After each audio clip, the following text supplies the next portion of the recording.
बनाए रखिएगा। फिलहाल के लिए आपका बहुत धन्यवाद तमाम जानकारी हम तक पहुंचाने के लिए। और इस बीच एक और बड़ी खबर आपको बता दें कि तृणमूल कांग्रेस की सांसद महुआ मोइत्रा पर अब केस दर्ज हो चुका है। छत्तीसगढ़ के रायपुर में महुआ मोइत्रा पर केस दर्ज हुआ है। गृह मंत्री अमित शाह पर विवादित बयान दिया था। महुआ मोइत्रा ने सिर काटने को लेकर के विवादित बयान दिया गया था और अब इसी मामले को लेकर छत्तीसगढ़ के रायपुर में पुलिस ने केंद्रीय गृह मंत्री अमित शाह के खिलाफ कथित आपत्तिजनक टिप्पणी के लिए छत्तीसगढ़ के रायपुर में तृणमूल कांग्रेस सांसद महुआ मोइत्रा के खिलाफ एफआईआर दर्ज कर ली है।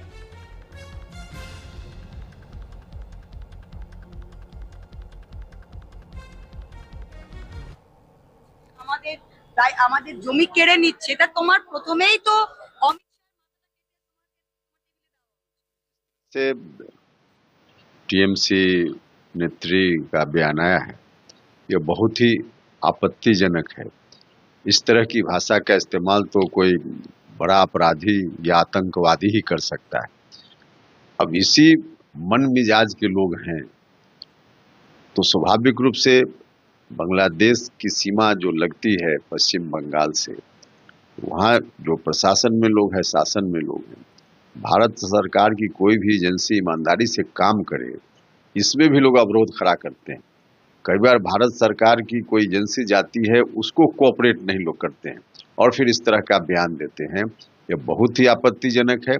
इस तरह के बयान के लिए उनके ऊपर तुरंत मुकदमा दर्ज होना चाहिए और उनकी गिरफ्तारी होनी चाहिए।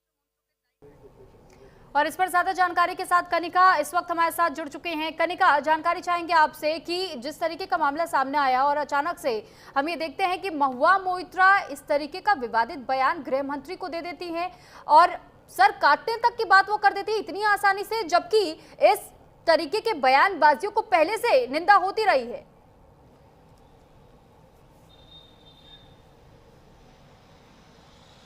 देखिए, बिल्कुल साफ तौर पे गृह मंत्री अमित शाह ने जो असम में घुसपैठियों का जिक्र किया था, जिसके बाद जो है टीएमसी की सांसद महुआ मोइत्रा का विवादित बयान आया। उन्होंने अमित शाह को लेकर जो है एक बड़ा बयान दिया और उसमें कहा कि उनका सिर काट कर टेबल पे रख देना चाहिए, जिसको लेकर लगातार जो है बीजेपी ने महुआ मोइत्रा के इस बयान को लेकर हमलावर भी रहा और सवाल भी खड़े किए। जाहिर सी बात है कि राजनीति में एक भाषा की मर्यादा होना बहुत ज़रूरी है और तमाम राजनीतिक दलों को ये बात सोचनी चाहिए कि क्या बातें किसके लिए बोलनी है, क्योंकि वो देश के गृह मंत्री अमित शाह है। और सबसे बड़ी बात ये कि जिस तरह से उन्होंने कहा था कि बंगाली में कि उनका सिर काट के टेबल पर रख देना चाहिए अगर वो घुसपैठियों को भारत में घुसने से रोक नहीं पा रहे हैं, जिसके बाद जो है अब छत्तीसगढ़ में रायपुर में जो है महुआ मोइत्रा के खिलाफ जो है केस दर्ज हुआ है। बीजेपी के नेताओं ने केस दर्ज करवाया है और हालांकि जगह जगह इस बयान को लेकर तमाम प्रदेश की इकाइयों ने भी, बीजेपी के नेताओं ने भी जो है इसका खंडन किया है। लेकिन बिल्कुल टीएमसी कहीं ना कहीं जिस तरह के बयान देती आई है, लगातार अब महुआ मोइत्रा जो है वो बीजेपी के टारगेट पे देखने को मिल रही है। चलिए ठीक है कनिका, बहुत धन्यवाद आपका तमाम जानकारी हम तक पहुंचाने के लिए।